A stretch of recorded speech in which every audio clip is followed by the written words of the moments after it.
이제야 좀 감이 잡히네요. 감사해요. 그 위에는 최고예요가 있습니다. 부가가치 세파트인데 이거 댓글 보고 이걸 얼마나 반복해서 보고 힘들게 이해했을지가 좀 느껴져서, 그러고 또 드는 생각이 그 시간 또 한마디만 하고 갈게요.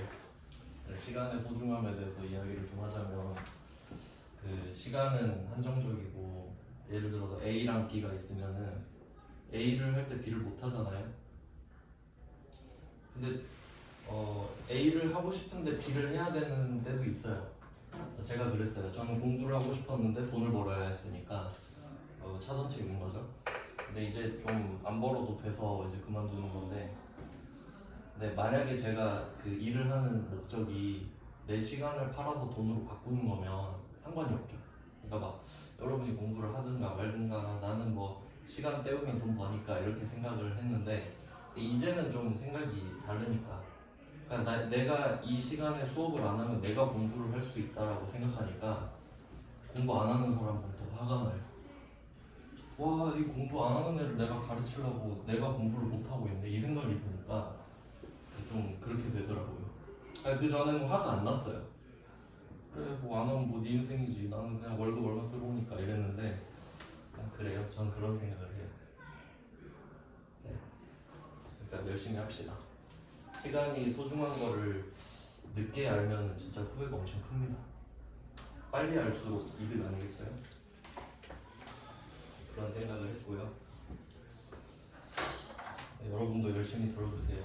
뭐 저는 솔직히 뭐 한 명이라도 제대로 들으면 해야 된다라고 생각을 하긴 하는데 쉽지 않죠. 네. 그러니까 대화하는 거랑 똑같잖아요. 그러니까 내가 말하고 있는데 누가 뭐 휴대폰 보고 딴짓하면 좀 그렇잖아요. 약간 그거랑 비슷하다고 보시면 돼요. 네, 그럼 어제 이어서 유형자산을 보겠습니다. 어제 자동차까지 했고 이제 땅 이어서 보겠습니다. 땅은 131번부터죠. 5페이지에 비유동자산의 5페이지입니다.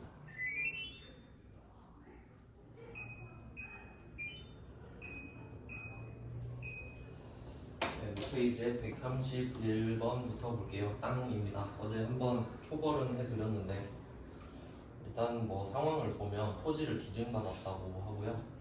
땅을 받았어요. 그럼 기증받았다는 어제 뭐 나왔던 증여받았다랑 같은 말이고요.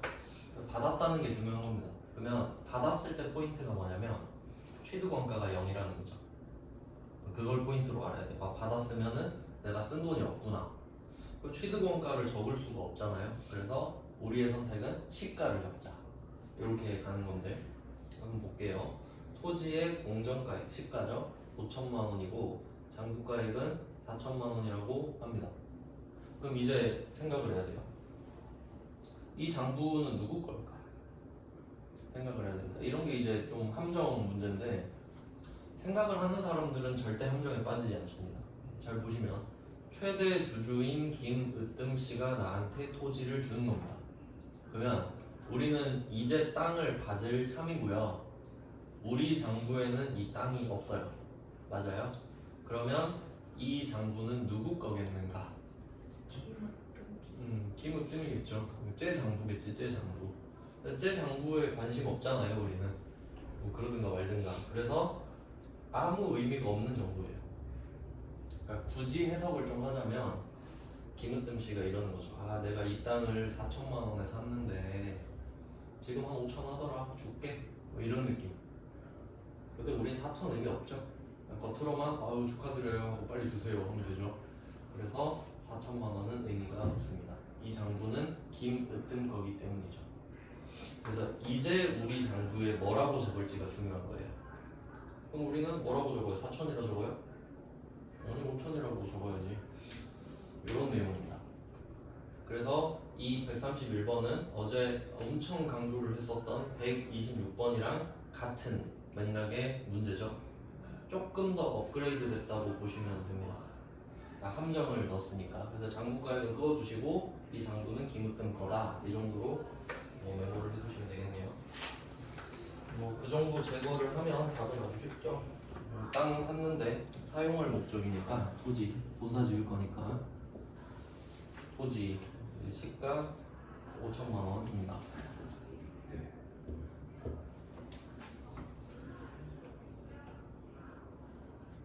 네, 이렇게 됐고요.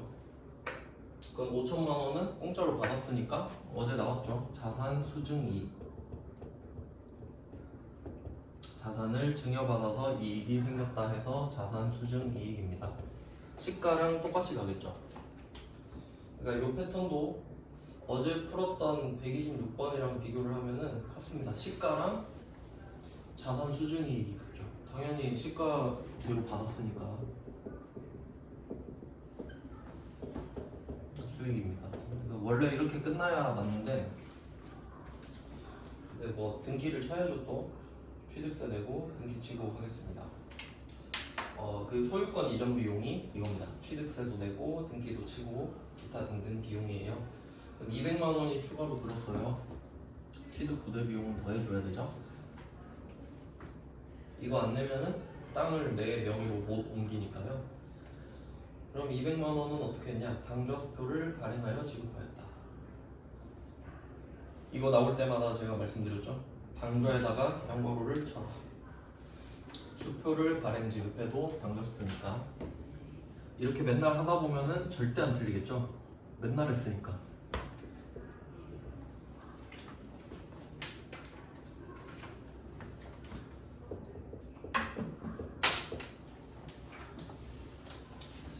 자, 이렇게 해서 답은 간단합니다.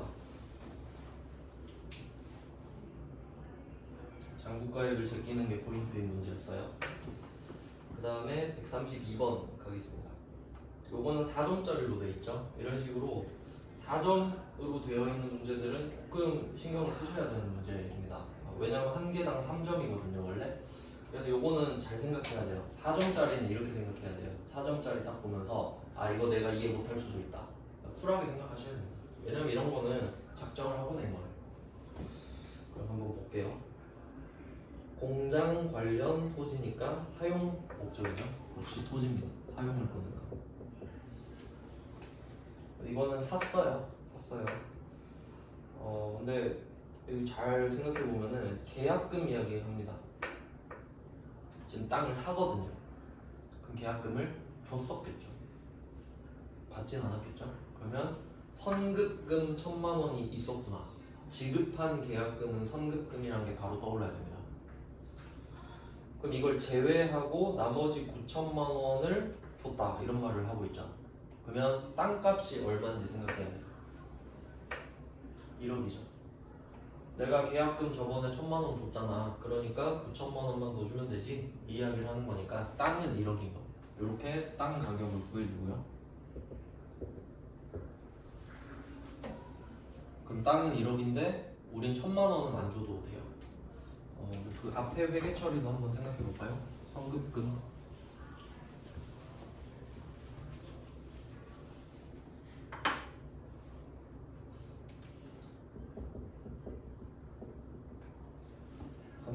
이렇게 회계 처리를 했었을 거예요. 선급금 1,000만 원 하고 뭐 뭘로 줬는지 모르겠지만 그냥 뭐 당좌예금이라고 할까요?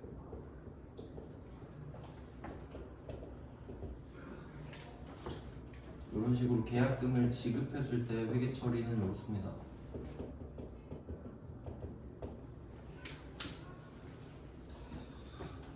그리고 선급금도 채권이니까 누구한테 채권인지 써야겠죠.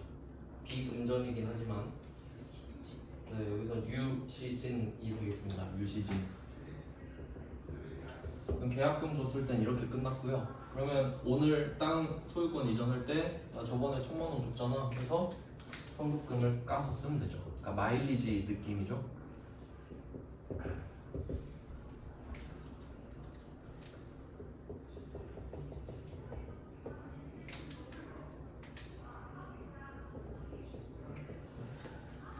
어제 한번 말씀드렸는데 선급, 선납 이런 애들 있잖아요. 이런 애들은 포인트를 미리 쌓아놨다고 생각하시면 돼요.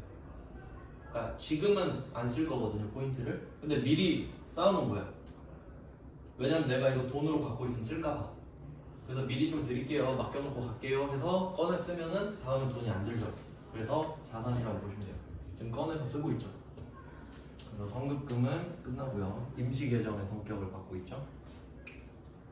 그리고 나머지 9천만 원은 9천만 원이랑 취득세를 보통 예금으로 했는데, 이런 거는 또 따로 적는 게 좋다고 했죠. 물건별로, 서비스별로 따로 적어두시는 게 좋습니다. 하고 플러스 300을 적으면 되니까요.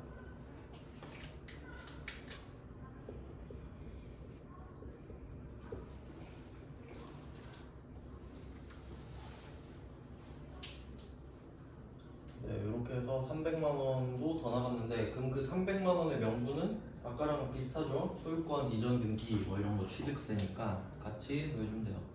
좀 덜 헷갈리게 하려면은 이제 줄을 맞춰가지고 써주시는 게 베스트죠. 이런 식으로 써주는 게 제일 좋아요. 일부러 두 가지를 같이 주는 경우가 많습니다. 근데 그걸 우리가 꼭 합쳐서 해야 될 이유는 없잖아요. 이렇게 따로 하는 게 훨씬 더 이해하기가 쉽습니다. 그러니까 보니까 그렇게 어렵지도 않네요. 이건 좀 무시하는 거죠. 너네 성급금 모르지? 막 이런 느낌인데. 네, 난이도는 높진 않았습니다. 땅을 지금 받았고 샀어요. 네, 어떤 이슈들이 있는지 생각을 하셔야 돼요. 자, 이번에는 6페이지죠. 133번. 요건 세무 1급 거를 끌어오긴 했는데, 요거는 어제 그 자동차 공채 강제 매입 오마주 아닙니까? 똑같습니다. 얘는 답을 이제 바로 찾아볼게요. 이거 매번 이해할 순 없어요. 이해는 어제 엄청나게 공을 들여서 했기 때문에 그냥 답을 이제 찾는 방법을 아셔야 돼요. 자, 그럼 생각을 해볼게요. 우리는 180만 원 현금 지급했습니다. 이게 1번이죠.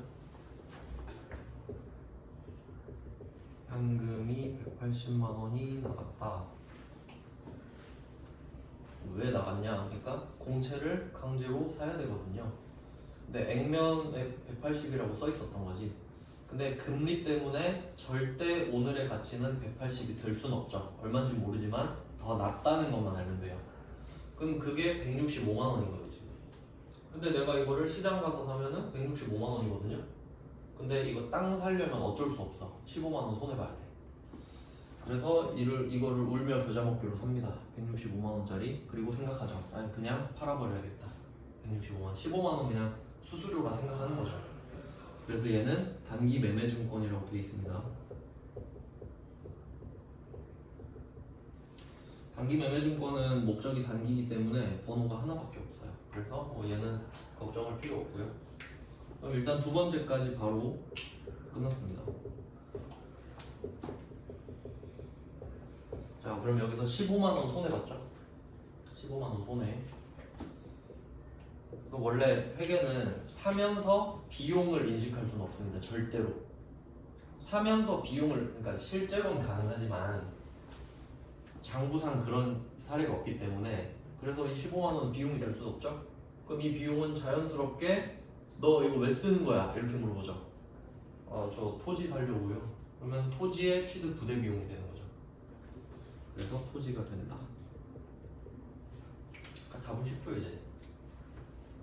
그러니까 문제가 뭐냐면 이걸 왜 틀리냐면요, 이해가 안 돼서 그래요 상황이. 그러니까 이해는 하긴 해야 돼요. 답을 외우시더라도. 그러니까 납득이 돼야 될 거 아니에요. 그러니까 납득이 안 되니까 자꾸 까먹는 거야. 근데 납득했으니까 그래, 그럼 이게 취득 부대 비용 아니면 뭐야? 이렇게 되는 거지. 없잖아요 명분이. 그럼 내가 건물 사면서 이럴 수도 있겠죠. 그럼 얘는 건물일 거 아니에요. 차 사면서 손해보면 차량 운반도 똑같다라고 하시면 됩니다. 그러니까 세무 1급 이거 별로 의미 없는 거죠. 네, 이제 땅을 다 사봤어요. 실제 상황 다 해봤습니다. 땅을 받기도 해봤고 사기도 해봤고 공채도 강제로 사봤고. 그러니까 실제로 여러분이 이입을 한번 해보세요. 내가 차를 사면 이렇겠구나, 땅을 사면 이렇겠구나. 실제로 그럴 테니까. 저는 그래서 이 회계 공부가 좀 그래도 괜찮았어요. 상상했거든요. 실제로 그런 일이 일어나겠구나. 그러니까 거부감이 없었어요. 근데 막 그 공부할 때 뜬구름 잡는 공부 있잖아요. 막 교양 수업에 막 이미지 메이킹 이런 거. 물론 좋긴 좋은데 두루뭉술하잖아. 그러니까 결론은 이미지 메이킹 좋게 보여라 이건데 그 방법이 수도 없이 많잖아요.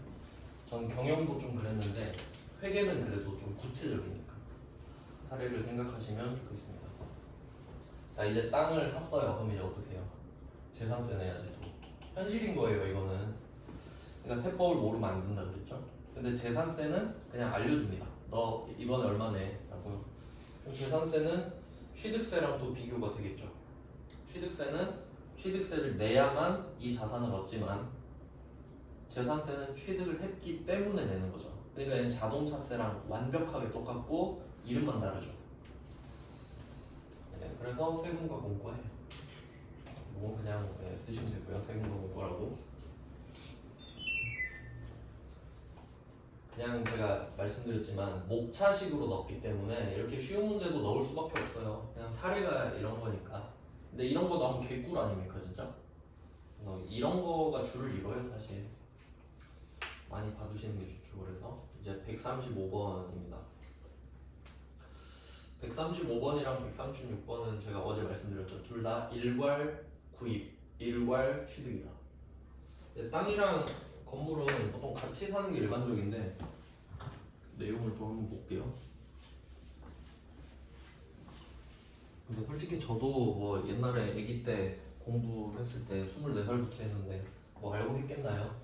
이제 뭐 부동산 공부하면서 민법도 알고 막 하면서 아 그렇게 되는구나 막 사례도 찾아보고 하면서 지식이 좀 체계화됐는데 솔직히 말하면 차 사고 나서 유형자산을 더 이해를 더 잘하게 됐죠. 내가 세금을 내니까. 근데 뭐 간접 경험이란 것도 있잖아요.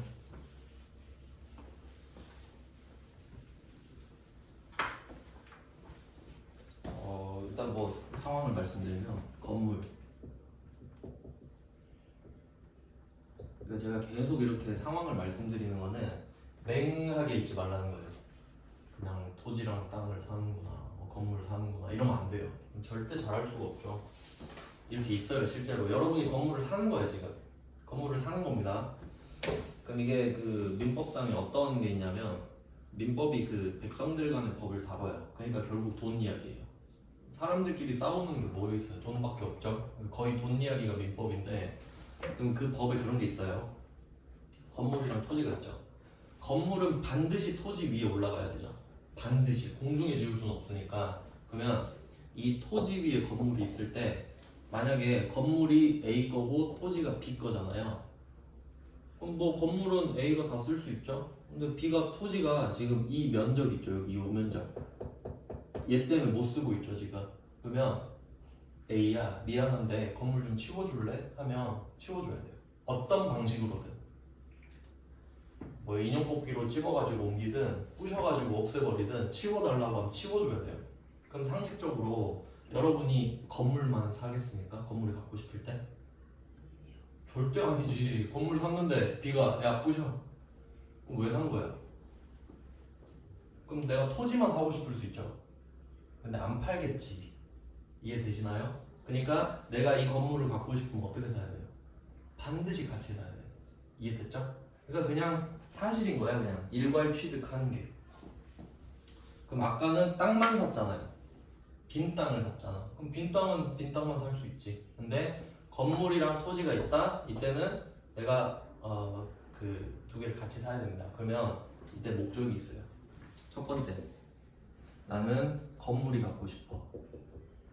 두 번째, 나는 토지가 갖고 싶어. 이해되시나요? 그러니까 그냥 실제 상황을 말씀드리는 거예요.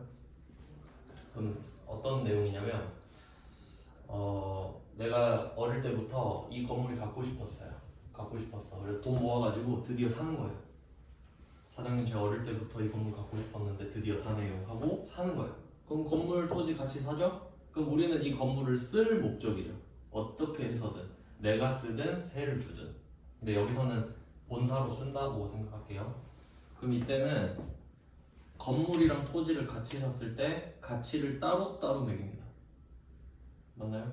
건물도 가치가 있고 토지도 가치가 있으니까.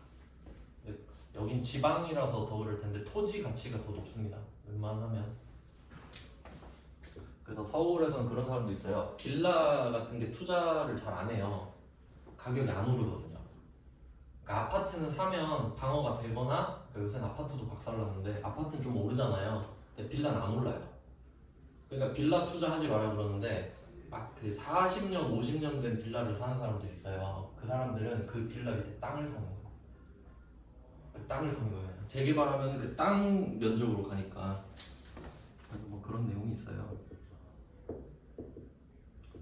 자, 이거 이해되시죠? 내가 건물 때문에 이 두 개를 샀다. 그러면 건물 가격은 얼마다라고 적고 토지 가격은 얼마다라고 장부에 적는 거예요. 각각 가치가 있으니까. 맞죠? 근데 이번엔 두 번째는 내가 이 위치가 너무 마음에 들어요. 위치가. 이 위치 아니면 도저히 안 돼. 근데 건물이 붙어 있는 거지. 그럼 어떻게 해야 돼요? 사야지 뭐. 사서 부셔야지. 그럼 이때는 건물은 솔직히 없었으면 좋겠죠. 왜냐면 얘 때문에 내 비용이 더 많이 들어버리니까. 하지만 땅만 팔아달라고 하면 절대 안 팔잖아요. 그렇죠? 그러니까 울며 겨자 먹기로 사요. 그리고 이 건물을 부수겠죠. 그러면 이때 건물 가격이랑 토지 가격을 합친 가격을 줘야 되잖아요. 상대방한테. 근데 내 장부에는 토지밖에 없어요. 어차피 건물은 내 마음에 없거든. 건물은 어차피 부술 건데 뭐 그냥 건물 가격은 아유 건물 때문에 땅을 비싸게 샀네 이렇게 돼요. 맞나요? 그러니까 건물이 없지. 이렇게 되는 겁니다. 여기 저희가.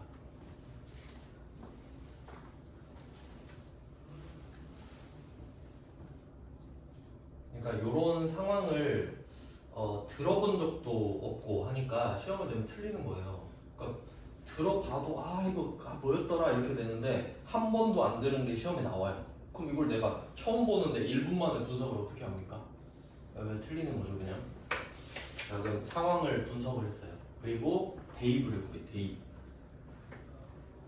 135번에 비사업자인 김갑수로부터 요거는 왜 말하냐면요. 그 사업자한테 땅이랑 건물을 살 수도 있습니다. 그러니까 부동산 업자라 그러죠. 자기들이 막 부동산 사다가 파는 사람들 있잖아요. 업인 사람. 근데 그게 흔치는 않고 보통은 그렇죠. 그냥 개인이 땅 건물 갖고 있는 거 파는 경우가 더 많잖아요, 사실. 그러니까 여러분이 아파트를 산다고 했을 때 상대방이 개인일 확률이 높죠. 법인일 확률이 높진 않잖아요. 그러니까 그거예요. 비사업자인 민갑수는 거의 당연한 거예요, 그냥. 저 사람은 사업자가 아니에요 이 말이거든요. 그냥 자기 개인 땅 건물 판다고. 그럼 이건 왜 이걸 강조하냐면 그렇게 되면 부가가치세를 안 붙여요. 그냥 참고만 하시면 됩니다. 그럼 건물을 7천에 일괄 취득했죠. 근데 왜 샀는지 볼까요? 밑에 보니까 토지의 공정가치랑 건물의 공정가치를 각각 말해주고 있죠. 그럼 이거는 아무 말도 안 했거든요. 근데 한번 상식적으로 생각해봐요. 여러분이 건물이랑 토지를 같이 샀어요 지금. 그럼 아무 말도 안 했어 지금. 샀는데. 그럼 여러분이 건물을 부시는 게 정상이에요? 쓰는 게 정상이에요? 쓰는 게 정상이지. 아 이거 억지 아니죠? 그럼 쓰겠지. 그러면 답이 뭐예요? 답 두 개 나오지. 건물이랑 토지. 근데 그건 알겠는데 가격이 안 맞잖아요. 일부러 이렇게 준 거지. 그럼 한번 생각해 볼게요. 우리는 지금 토지랑 건물을 같이 사야 돼요. 근데 토지가 시세가 6천, 건물이 시세가 4천. 그럼 합쳐서 얼마죠? 1억이죠. 그럼 1억이 100%예요. 맞죠? 시세니까 이게 합쳐서 사야 될 때. 그리고 7천만 원은 내가 준 돈이에요.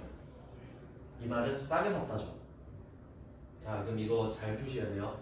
1억도 100%고 7천만 원도 100%예요. 맞나요? 시세 대비 100%는 1억이고 내가 준 돈 100%는 7천이에요. 이런 거 뭐 색깔을 좀 다르게 쓴다거나 그런 식으로 하면 좋겠죠. 일단 이건 알았어. 그러니까 결론은 싸게 샀다예요. 맞죠? 그 얘를 어떻게 나눌 거냐인데 7천이 100%라고 그랬잖아요. 그리고 이제 밑에 토지 공정 가치는 또 보니까 60%. 1억이 100%니까 100% 중에 토지가 60%죠. 그리고 건물이 40%죠. 이해됐죠 여기까지? 그리고 또 내가 준 돈 7천도 100%라고 그랬죠. 그럼 여기에 60%를 찾아보는 거예요. 7천에 60%. 4,200이죠. 그게 토지.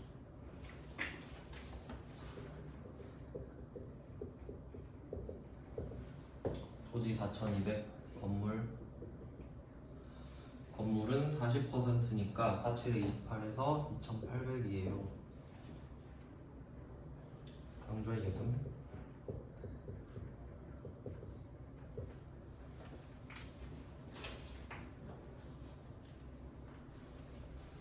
아주 좋은 문제입니다. 이런 걸 안분이라고 합니다. 안분은 비율대로 쪼개는 걸 말해요. 그 안분은 사실 상식적인 범주죠. 안 그러면은 어떻게 하겠어요? 효율적인 방법이 안분밖에 없습니다. 그래서 요거는 회계 1급에 나온 적이 없거든요. 그러니까 혹시 나오면은 틀리겠죠. 근데 풀어보면 풀 수 있죠. 말씀을 드렸어요. 근데 왜 안 나온 것까지 알려주냐라고 생각할 수도 있는데 제 맘이죠. 내 맘이지 뭐 가르치나. 안 들으시면 되죠 그러면. 근데 136번을 보면 이유가 나와요. 136번도 일괄 구입 아닙니까? 그럼 얘 회계 1급이죠.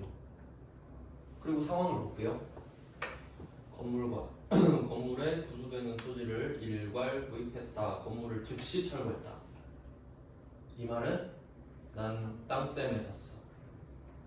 그러면 얘는 만약에 건물값이랑 땅값을 따로따로 알려줘도 의미가 없습니다. 어차피 합칠 거거든요. 그러니까 만약에 135번 문제에서 이거 6천이랑 4천짜리를 내가 7천에 샀는데 그냥 철거했어 건물. 그러면 7천만 원이 전부 다 토지가 되잖아요. 그러면 굳이 알려줄 필요가 없지. 근데 약간 함정으로 따로 낼 수는 있겠죠. 근데 136번은 쿨하게 그냥 합쳐놨죠. 토지 2억 6천이잖아요. 그러면 지금 136번은 여기서 2번 케이스죠. 같이 샀는데 난 땅 때문에 샀어. 건물 마음에 안 들어. 너 때문에 비싸게 샀어. 이거거든요. 그럼 135번은 1번이거든요. 그럼 안 낼 확률이 아예 없진 않잖아요. 그러니까 배려지 배려. 그러니까 답이 얘가 쉬우니까 요거나 풀어봐라 이런 느낌 아닌가요? 근데 얘가 화났어. 오늘 기분 안 좋아요. 문제 출제하래. 에이 다 죽어라 하고 135번 낼 수 있죠. 그렇다고 우리가 뭐 이의제기 할 수는 없어요. 그냥 나올 수도 있었네 정도 생각하는 거지. 그래서 135번이 조금 난이도가 높지만 상식의 범주로 받아들이면 괜찮죠. 그러니까 괜히 막 범위가 늘어난다 생각하면 기분 안 좋으니까 이럴 수도 있겠는데 내가 건물을 살 수도 있잖아 이렇게 생각을 하시면 돼요. 그럼 136번은 답이 아주 간단하죠. 그냥 토지 2억 6천. 근데 약간 출제자가 생각이 있었다면 이렇게 냈을 것 같은데 토지는 1억 6천이고 건물은 1억이다. 이렇게 하면 조금 더 괜찮죠. 그렇게 해도 풀 수 있죠. 그리고 이거를 어떻게 샀냐 하니까 대출 받았대요. 5년이면 100% 장기죠. 2년 초과하면 100% 장기. 그래서 얘는 장기 차입금입니다.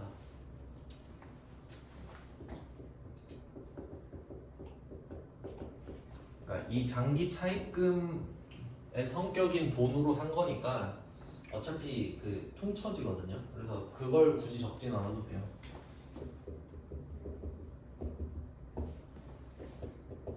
그러니까 그게 무슨 말이냐면 내가 일단 돈을 은행 가서 빌려야 될 거 아니에요. 그러면 장기 차입금 대변에 생기고 보통 예금 2억 6천이 생기겠죠. 일단 그게 먼저 와야 되지. 돈이 있어야 땅을 사니까. 그러고 나서 그 2억 6천을 주고 땅 살 거 아닙니까? 그럼 결국 보통 예금 들어온 거랑 나간 거랑 어차피 퉁쳐지잖아. 그러니까 어차피 안 써도 상관없다 이거지. 그런 문제들이 가끔 나와요. 그러니까 장기 차입금 2억 6천, 보통 예금 2억 6천, 보통 예금 2억 6천, 토지 2억 6천 쓰셔도 돼요. 어차피 이거랑 똑같으니까. 그렇게 쓸 이유가 없다는 거지. 그러면 얘는 은행 이름이 네, 하나은행입니다. 이렇게 거래처 잘 써주시고요. 지금은 제가 다 써드리니까 그냥 있는갑다 이런데 꼭 여러분이 생각해서 푸는 시간을 가지셔야 됩니다. 제가 지금 공부하는 방법이 저는 지금 경제 재정학 공부하고 있어요. 공공경제학인데 바로 기출문제부터 풀고 있어요. 근데 알겠어요? 바로 기출 보면은 모르잖아요. 근데 생각을 하는 거야. 아 이렇게 나오는구나. 그럼 아 이 부분을 찾아서 봐야겠구나. 능동적으로 할 수 있게 되죠. 근데 강의만 들으면은 저게 나오는 오케이 뭐 이렇게 돼요. 알겠어요 무슨 말인지? 꼭 여러분이 생각을 해서 푸는 시간을 가지셔야 돼. 그래서 아 내가 이거 생각을 못하는구나 분명히 깨달아야 됩니다. 보는 게 제일 쉽죠. 자 그러면 뭐 일괄 취득까지 마무리했습니다. 건물이랑 땅을 같이 사봤고요. 이제 건물을 지어볼게요. 137번부터 건물을 짓습니다. 경계를 잘 쳐주시고요. 건물 신축을 위해서 1차 중도금을 줬다. 생각해야 되죠. 그럼 아 내가 건축주다. 건설회사 가가지고 건물 좀 지어주세요. 그럼 중도금 얼마 뭐 언제 이렇게 계산 나오겠죠? 일단 1차 중도금을 주는다는 거지. 그래서 제일 확실한 거는 돈을 줬다죠. 돈을 줬다. 쉬운 거부터 하면 되죠. 그러면 대변에 일단 자기합수표 주면은 자기합수표 뭔지 기억나세요? 자기합수표는 현금이랑 똑같아. 현금 안 망하니까. 그러니까 어떤 차이가 있냐면 로또는 당첨돼도 1년 안 찾아가면은 끝이죠. 그런 사람 있었어요. 아세요? 20억인가? 당첨됐는데 안 찾아갔어요. 그런 사람도 있고. 근데 자기합수표는 어때요? 없어요. 자기합수표는 그냥 언제 갖고 가도 돼요. 그러니까 현금 맞죠. 로또는 1년짜리 현금이고. 네, 그래서 자기합수표를 주면은 현금을 줬다랑 같은 표현이죠. 반대로 자기합수표를 받으면 현금을 받았다입니다. 계속 생각해 보셔야 돼요. 그러면 현금 3천만 원이네. 3천만 원을 줬습니다. 이제 이름이 뭐냐 이거지. 자 그리고 제가 연도도 붙여놨죠. 이런 경우 잘 없는데 137번은 2020년 7월 8일입니다. 그리고 7월 3일에 착공을 했죠. 착공은 공사에 착수한 겁니다. 시작한 거죠. 그리고 준공은 완공이거든요. 그리고 한 내년쯤에 완성될 것 같다. 그러면 이 1차 중도금을 주면서 뭐라고 할 거냐 이거지. 약간 느낌이 선급금 비슷하지 않습니까? 약간 느낌이. 내가 건물을 못 받았는데 먼저 주잖아요. 하지만 정확히 말하면 계약금은 아니기 때문에 계약금은 아니고 중도금이잖아요. 정확히 말하면 얘는 건설 중인 자산입니다. 건설 중. 왜 말 그대로 건설할 테니까. 그래서 건설 중인 자산.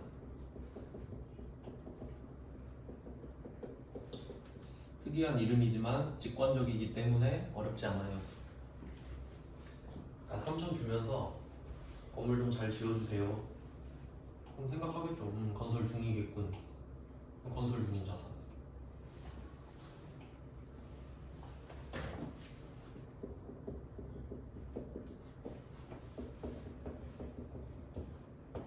간단하죠? 그럼 도대체 포인트를 어떻게 잡냐? 준공 예정일 있죠. 그 전이잖아요. 그러니까 완성이 안 됐잖아. 완성이 안 됐으니까 짓고 있겠지. 그러니까 만약에 완성되고 나서 중도금은 중도금이 아니겠지만 그럴 수도 있겠죠. 뭐 완성되고 나서 뒤늦게 줄 수도 있잖아요. 그럼 그건 건물이겠죠. 완성이 됐을 테니까. 그 정도 차이가 있다는 겁니다. 그러니까 완성이 안 됐다가 포인트죠. 이런 것도 보너스 인지 아닙니까? 그리고 하나 같이 알아두세요. 건설 중인 자산은 감가상각 안 합니다.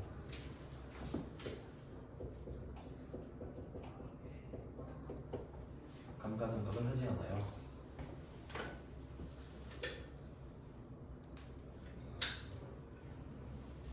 근데 제가 막 다 설명해 드리는 주제를 그 유형에 맞게 생각하셔야 되는데, 지금 건설 중인 자산이 감가상각 자산이 아니라 그랬잖아요. 근데 이걸 분개해 낼 수가 없어요. 그죠? 뭐 낸다면 이론 문제 내겠죠. 다음 중 감가상각을 하지 않는 자산 이렇게 내겠죠. 그러니까 이렇게 내진 않아요. 그냥 그렇다는 거지. 그리고 토지 있죠, 토지. 토지도 감가상각 안 해요. 말씀을 늦게 드릴게요. 그럼 이유를 생각해 볼까요? 항상 이유를 알면 암기를 안 해도 되죠. 그래서 저는 이해하는 게 너무 좋아요. 약간 그 기억력의 한계가 없대요. 없다고 합니다, 이론상으로는. 근데 문제는 기억을 안 하니까 문제예요. 그러니까 방이 넓은데 안 쓰는 거야. 뭐 이런 느낌인데, 그러면 그 말은 이해를 해놓으면은요 장기 기억화가 되니까 안 외워도 된다. 개꿀 아닙니까? 그럼 감가상각 왜 안 하는지 생각해볼게요. 감가는 쓰면서 가치가 떨어지는 거랬잖아. 지금 건설 중이거든요. 그럼 막 가서 쓰면 안 되죠. 짓고 있는데 막 컴퓨터 놔두고 하면 안 되잖아요. 그러니까 사용을 하지 않으니까. 사용을 하지 않으니까 감가가 되면 안 되지. 어렵지 않죠? 그럼 토지는요? 토지는 실제로 가치가 떨어지지 않잖아요. 그러니까 여기서 가치가 떨어진다는 거는 오해하면 안 돼요. 회계상이랑 실제랑 그 구분하셔야 됩니다. 회계학이랑 경제학이랑 달라요. 그러니까 경제학에서 토지의 가치는 시세를 말하겠죠. 시세가 오른다 내린다. 그럼 땅값이 오를 수도 있고 떨어질 수도 있죠. 근데 회계는 절대 떨어질 수는 없습니다. 내가 산 금액이 픽스가 돼 있으니까. 그게 회계인 거예요. 그러니까 회계는 그 시가로 고정하는 작업이 평가인 거예요. 그러니까 경제적 가치로 바꿔주는 작업이 따로 필요한 거지.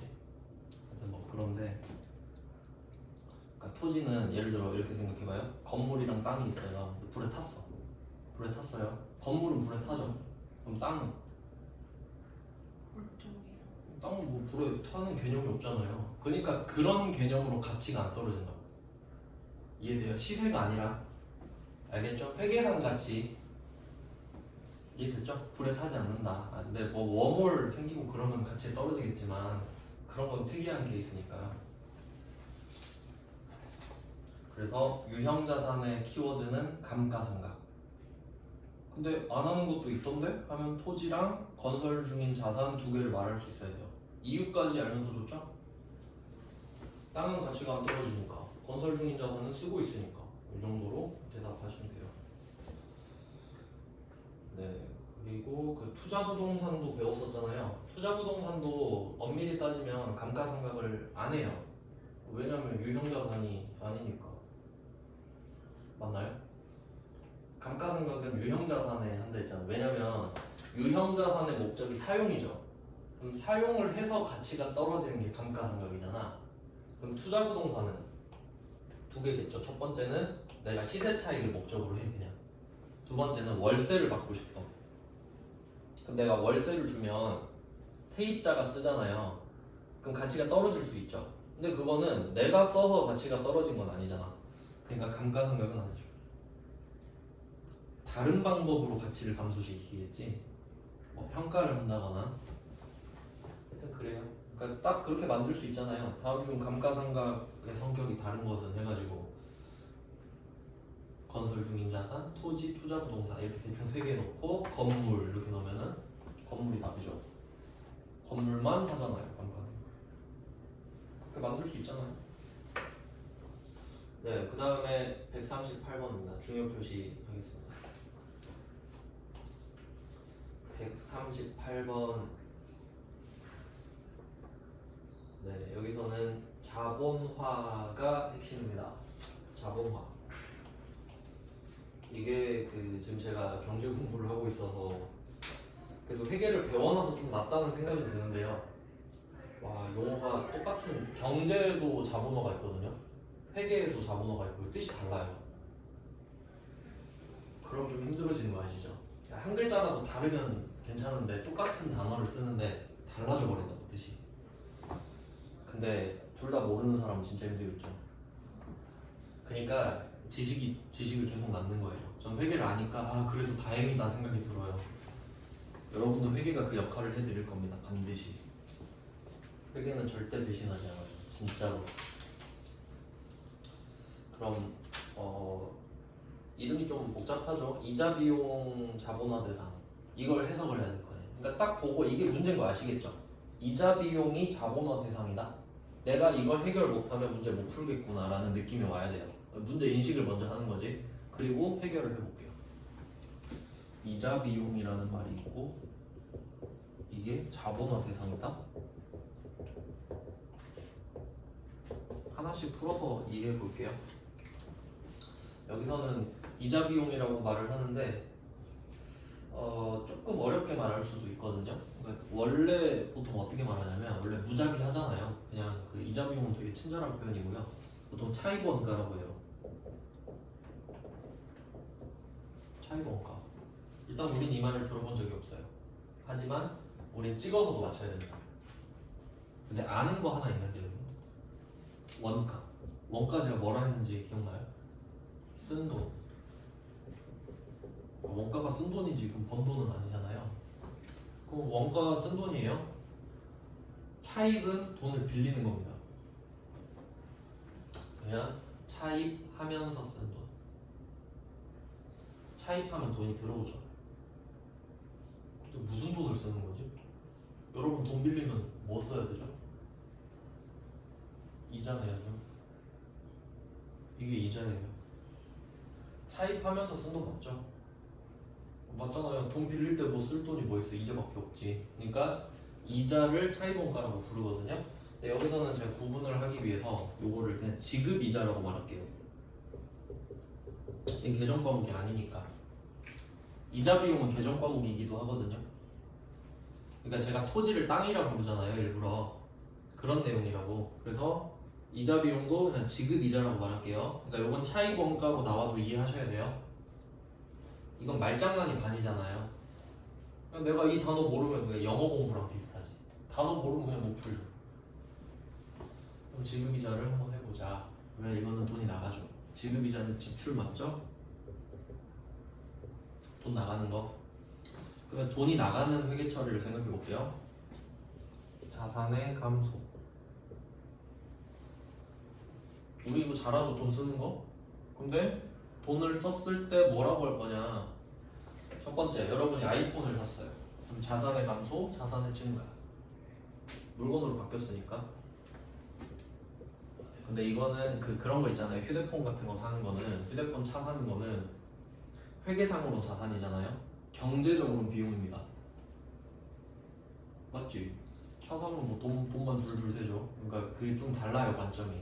회계는 그냥 회계인 거예요. 그래서 그럼 한 개 더 있죠. 뭐 로또 복권 샀다. 로또 복권 샀다. 그럼 자산 아니죠. 비용이잖아요. 어차피 버릴 건데.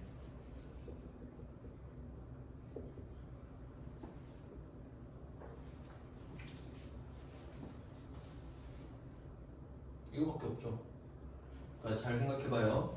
지금 내가 돈을 빌린 거예요. 돈을 빌렸어. 그러니까 차입원가가 반드시 발생해요. 이걸 지급이자라고 부르겠습니다. 그럼 얘는 돈이 나가죠. 돈이 나가. 그럼 이 돈이 나가는 걸 자산의 감소로 표현을 하잖아요. 그럼 이거를 자산 증가 아니면 비용 발생밖에 없지 않습니까? 이거밖에 없다고 지금 이렇게 정리를 한 거예요. 그래서 이거 보면서 이자 비용은 지출이니까 자산 아니면 비용인데 왜 갑자기 자본이지? 이렇게 나오는 거죠. 자, 그러면 제가 그림으로 설명을 드릴게요. 자산, 부채, 자본. 오랜만에 보죠? 자, 그러면 이 그림을 가지고 생각을 해볼게요. 철수가 나한테 와가지고, 내 친구 철수가 있는데 철수가 와가지고 나한테 그래요. 야, 나 자산이 늘었어 라고 말을 하는 거예요. 그러니까 쉽게 말하면 나 차 뽑았다. 그러면 자산이 늘었죠. 그럼 우리는 궁금하니까 친한 친구니까 물어봐요. 뭐야, 어떻게 샀어? 할부 72개월로 샀어. 그럼 부채죠. 아빠가 사줬어 이러면 자본. 맞죠? 그럼 이건 무슨 문제가 생기냐면 자산이 늘었다고 말을 하면은 누가 또 물어봐요. 어떤 자산이 늘었는지. 맞잖아요. 나 차 샀다 그러면 어떻게 샀어? 할부 아빠가 사줬어 이거 물어보잖아요. 친구들은 주주들도 물어볼 거 아니야. 그러면 귀찮죠. 나는 한 방에 그냥 알려주고 끝내고 싶은데 나 자산 늘었다 하면 또 물어볼 게 뻔하잖아. 그러면 자산화라고 하면 바보지. 맞죠? 아니, 누가 질문할 거 뻔한데 내가 뭐하러 그렇게 씁니까? 그러면 이렇게 말해요. 철수가 와갖고 야 나 72개월로 할부 질렀어. 그럼 그냥 자산이 늘었다고 알 수 있지. 할부로 샀으니까. 그리고 또 두 번째는 야 아빠가 차 사줬다. 그럼 자본이 늘었다고 그냥 말을 한 거죠. 그러면 아 자산이 늘었구나 바로 알 수 있지. 이해되세요? 그러니까 얘를 알려주는 것보다 얘네로 알려주는 게 더 쿨하잖아요. 두 가지 정보를 제공하니까. 부채가 늘면 자산도 늘죠. 자본이 늘어도 자산이 늘잖아. 그리고 생각해봐요. 여기 뭐라고 써있나? 자본화.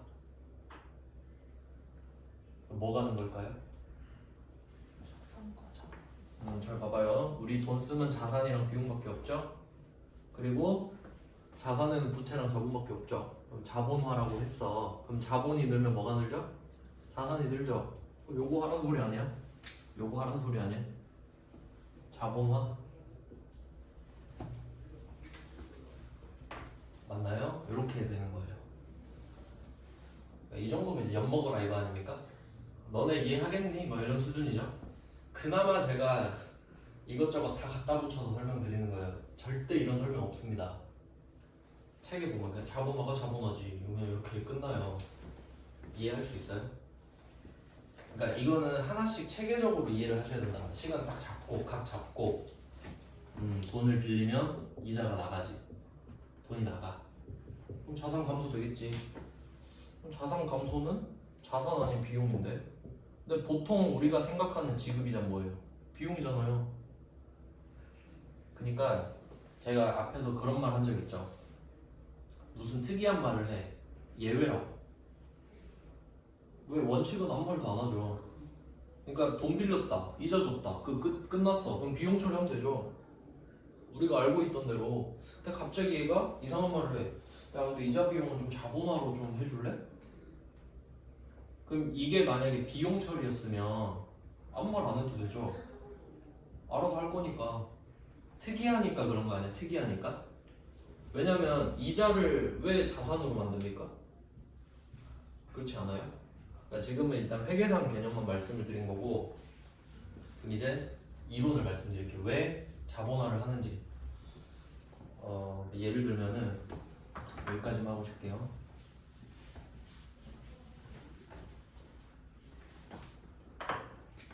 내가 건물을 짓는데 10억 든다고 할게. 10억이 들고 한 3년 걸린다고 할게요.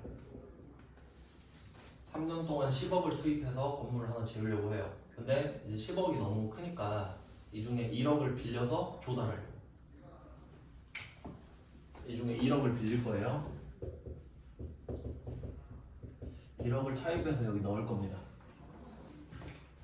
여기서 그 조건은 그런 게 있어요. 이 돈은 반드시 이 건물에 다 때려박아야 돼. 그러니까 이 중에 뭐 1,000만 원은 생활비로 쓰고 그러면 안 돼. 그런 걸 이제 여기도 아마 나올 텐데 특정 차입금이라고 나오죠. 근데 이걸 뭐 우리가 알 필요는 없는데, 그러니까 내가 1억을 빌려서 1억을 건물에 다 때려박았잖아요. 이런 상황을 특정 차입금이라고 해요. 특정한 목적을 가지고 넣었다 해가지고 이때만 자본화를 할 수 있거든요. 그러니까 아다리를 맞춰 놓은 거예요. 납득하시죠? 그러면 내가 이 1억을 빌렸는데 이자 5%라고 할게요. 이자가 500만 원이라고 합시다. 그럼 요거는 비용 처리하는 게 맞잖아요. 왜냐면 이렇게 생각해야 돼요. 10억이 현찰로 있는 사람은 1억을 안 빌려도 되잖아. 그러면 500 안 내도 되죠. 그러니까 우린 비용인 거야. 남은 안 낼 수도 있는데 나만 내고 있고 뭐 그런 거니까. 거기다가 영업 외 비용이에요. 영업 외 비용으로 빠지거든요. 하여튼 뭐 그렇게 되는데, 그럼 이 이자 500을 어떻게 할 거냐 이거예요. 그러면 당연히 비용으로 하는 게 맞지 않냐 이렇게 하는데 얘가 이런 논리를 갑자기 갖고 오는 거예요. 비용 처리를 하기 싫어가지고 자산으로 하고 싶은 거예요. 그래서 하는 말이 생각을 해봐라. 내가 이 1억을 안 빌렸으면 이 10억짜리 건물을 못 지었다. 맞죠? 맞는 말이죠? 근데 이 1억을 빌렸는데 이자가 500이 생겼다. 그러면 이 500은 건물을 짓기 위해 필수적으로 발생한 돈이다. 약간 이런 궤변 같은 말을 하는 거죠. 회계를 꼬시는 거예요 지금. 근데 회계가 듣더니 일리가 있군. 그래 그럼 자산으로 해. 이게 허락을 해준 거야. 자산으로 하라고. 그러면 한번 생각을 해봐요. 여러분한테 고르라고 하면 자 여러분이 10만 원을 썼습니다. 자산으로 처리할래요? 비용으로 처리할래요? 이렇게 하면은 뭘 고를 거냐 하면 제가 어제 말씀드린 거 있죠. 선택권을 준다는 건 결과가 똑같다. 그러니까 지금 보면은 자산이 좋아 보이죠. 비용이 아니니까. 근데 이건 상황에 따라 달라요. 세금 덜 내고 싶은 비용이 좋고 뭐 그런 게 있죠. 자산 많아 보이고 싶은 자산이 좋고. 근데 그거를 상황에 맞게 바꿔서 쓰면 너무 좀 양아치 같잖아요. 그러니까 일관성은 있어야 되거든요. 그럼 우리가 감가상각을 배웠잖아요. 그럼 이 건물이 10억인데 두 가지 케이스를 볼게요. 건물을 10년 동안 쓴다고 가정할게요. 10억짜리 건물을 10년 동안 쓴다. 그러면 감가상각비는 1년에 1억이 돼요. 10년을 엠빵 치니까 그냥 10억을 10년으로. 그러면 1년에 비용이 1억이죠. 그러니까 이 건물을 쓰면서 가치가 1년에 1억씩 떨어진다고 가정하는 거예요. 그냥 감가상각은. 그러면 만약에 이 이자를 비용 처리를 하잖아요. 그러면 1년 차에 1억, 2년 차에 1억, 3년 차에 1억 이렇게 다 1억씩 가겠죠. 근데 1년 차에 500이 붙어요. 여기에.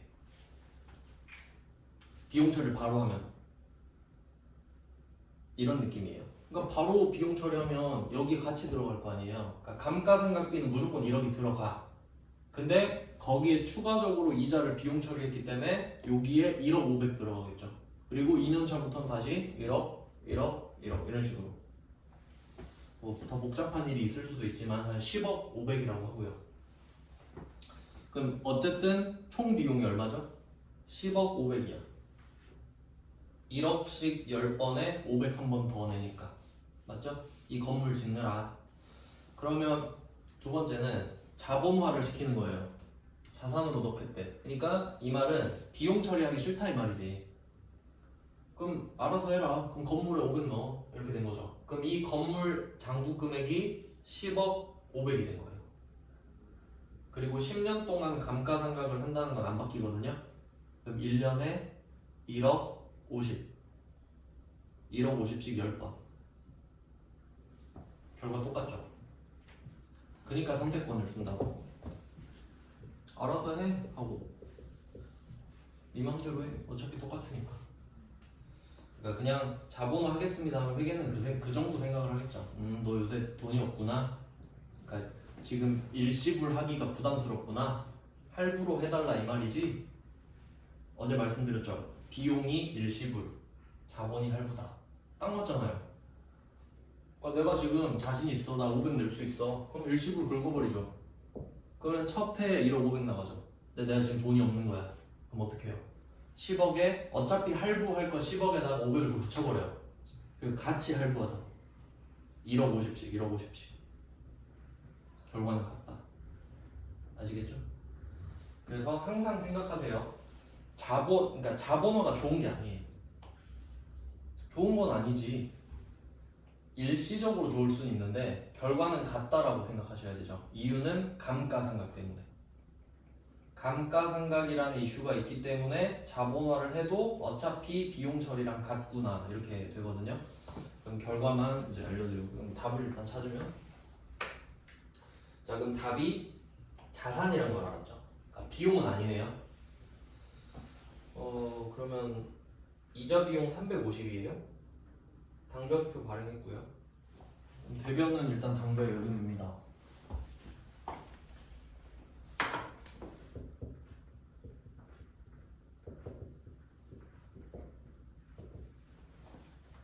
정벽표를 발행했어요. 이자 비용은 자본화 대상이다. 공장의 완공 예정일은 내년 3월 4월 30일. 이거 137번에서 봤던 말이네요. 그럼 이건 뭐지? 올해는 절대 만들어질 수 없고 이 돈은 위에서 낸 중도금이랑 똑같죠. 결국 이 돈도 그냥 건물 짓는데 썼다고 가정하는 거니까, 그러니까 실제로는 은행에 주는 거죠.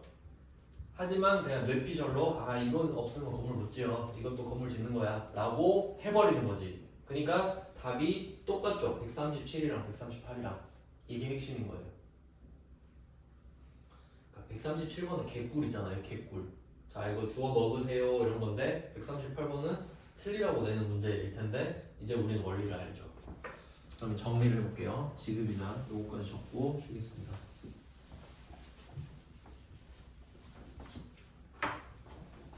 그러면 지급이자부터 할게요. 차입원가예요.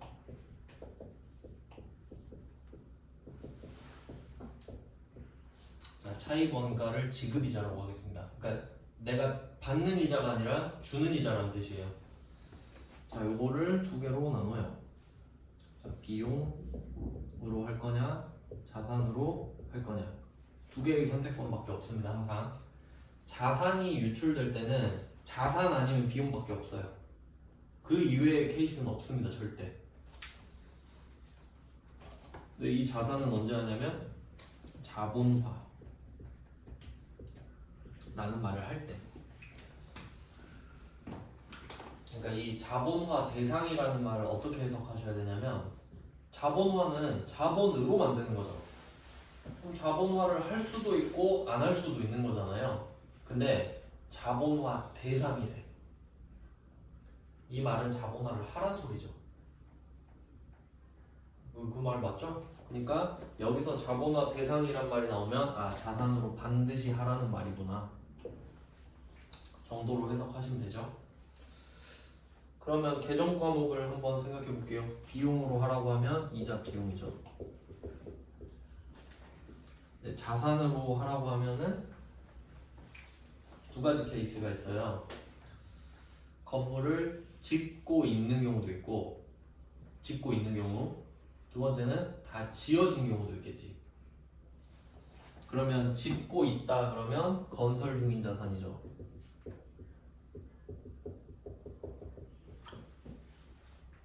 근데 다 지었는데? 다 짓고 나서 이자를 줄 수도 있죠. 그럼 이미 건물이 된 상태로 이자를 주는 거잖아요. 근데 한번 생각해 보면은 건설 중인 자산에 500을 붙여서 그게 완성될 때 건설 중인 자산 10억 500을 건물로 10억 500을 바꿔서 감가상각 할 거거든요. 건설 중인 자산은 감가상각 못 하잖아요. 그러니까 그 10억 500을 쌓고 나서 건물로 10억 500을 바꿔서 감가상각을 진행할 거란 말이에요. 맞죠? 그럼 건설 중인 자산일 때 500을 붙이는 거나 아니면 완성되고 500을 줄 수도 있잖아요. 그럼 건물이 되고 나서 500을 붙일 수도 있는 거지. 어차피 총액은 똑같죠. 그러니까 건물일 수도 있지.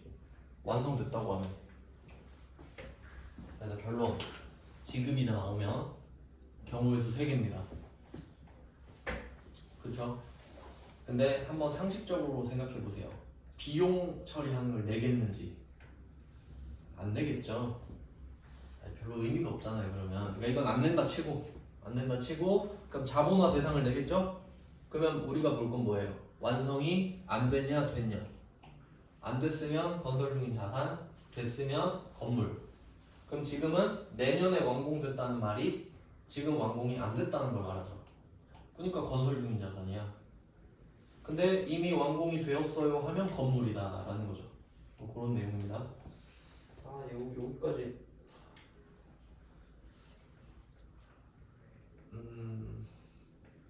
여기